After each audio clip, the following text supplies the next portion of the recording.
I'm Rebecca Austill-Clausen. On November 4th, 2018, I was attending the original Afterlife Awareness Conference in Orlando, Florida. I was listening to the medium, Thomas John, the Manhattan medium, and there was about 160 people in the audience for what's called a gallery reading. I received the most incredible reading. It was such a validation for after-death communication, and I am so appreciative of Path 11 Productions for videotaping this.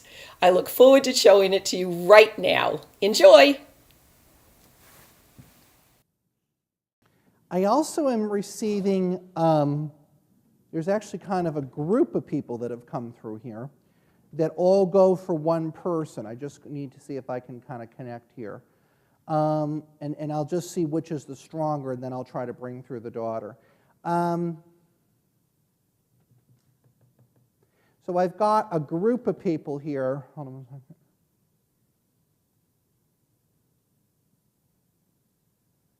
I have your parents, and then somebody lost a brother, and it all goes in one thing here. Hold on one second.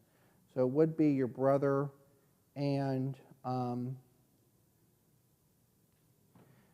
I also keep hearing the name Walt, or Walter.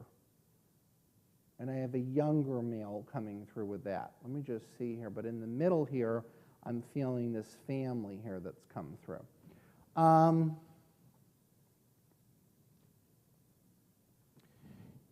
I'm feeling with this man, let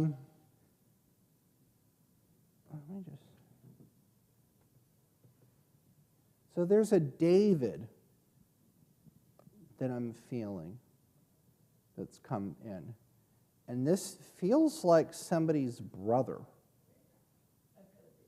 It would definitely be a brother. But I also feel like there's other people that are here too.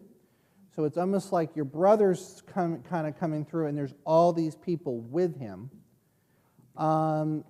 And I want to say with the brother, it definitely does not feel recent to me, what he's showing me. It wouldn't be recent. 23 years ago. Okay, so I could definitely be with you. Hold on, let me just kind of build up the connection a little bit more.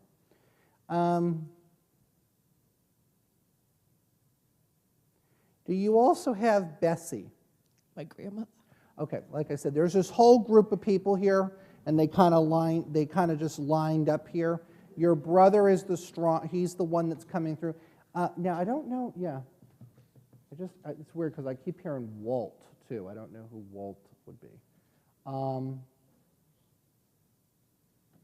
This gentleman is showing me that he passed. I don't know if he was in the military. That's my grandfather. Okay. But is he Walt? No. Okay. Yeah, there's somebody that's right here, I just want to say, that's a younger person. He's coming through military, but I don't know if he was in the military and passed, or he just was in the military and passed another way.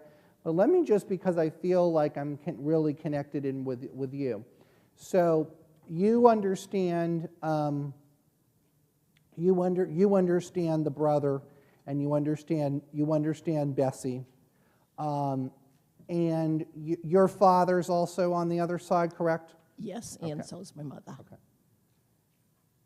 And you understand Edward over here? That's David's best friend. Okay. But he's died? Yes. Okay.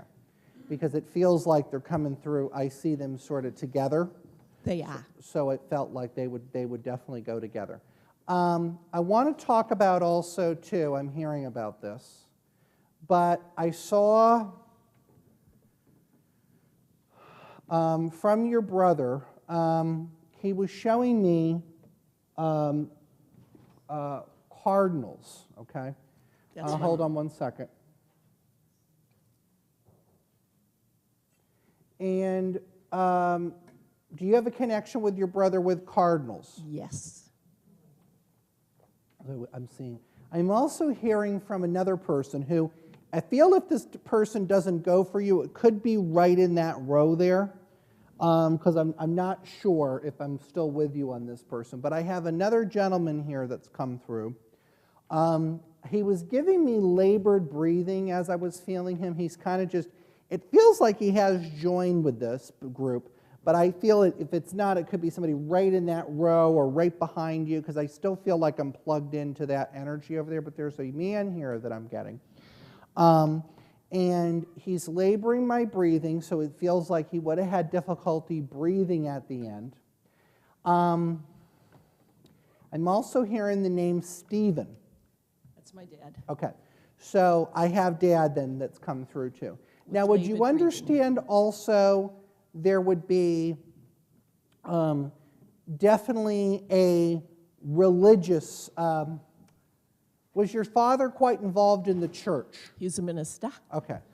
So, because he's talking about being, not in a sort of like a overbearing way, but he was giving me the feeling that that was something that he did quite a bit in life. Okay, hold on one second. They're also talking about, do you have 2 children? Yes, I do. Okay.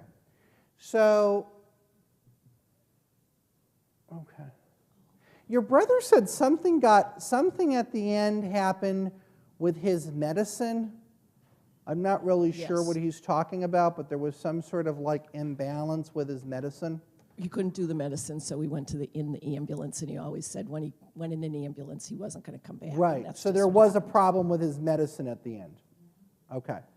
You understand that then? Yep. Okay. Because he's talking about medicine, like having an issue with the medicine. I also need to give you either the name Lorraine. Yep, that's who we lived with. Okay. Oh, my word. I want to tell you, because he's talking about all this going on at the end. Now, I want to tell you, what he's brought through for me is that he was definitely, he went through the motions of whatever, going to the hospital, he said, but I feel that he really knew he was going to the other side, okay? 7 years. And he's brought that through for me, that he knew he was going to the other side. I want to say also, hold on one second. He's talking about I don't know exactly what this is, but I saw a green, it looks like kind of a greenish brown house, and there's a lot of moss I was seeing. Yep, we also camped. Yeah, and I want to say also, too, I'm hearing this.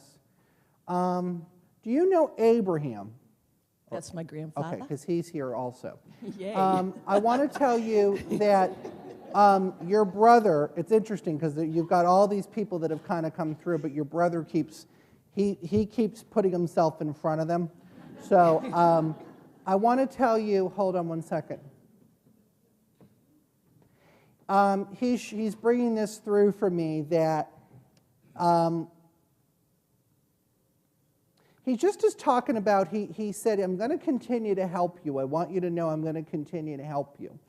And he said, I just want you to know I'm going to continue to help you. I'm going to continue to help you. So I do feel one of the things that hold on one second. He also told me to tell you, was he kind of funny? Yes. Yeah, because he said, you should be happy I died. Because he said, if I hadn't died, you wouldn't be where you are right now. So I wrote a book called Changemaker, How My Brother's Death Changed My Life. I sold my business. Good. So I think he probably knows about that then. And anything you do, obviously, whether it be in your own personal life or something you share where you open yourself up in that way, You got it. so he's obviously very connected to that. And he is showing me also that he feels he's constantly in touch with you. He is. So he's just sharing that with me, that he's constantly in touch with you. I don't know who this, but there's a person here that I know. We're doing it on time. There's a person here that is coming through, and it's almost to the point now where at first I felt like she was one of the first persons that come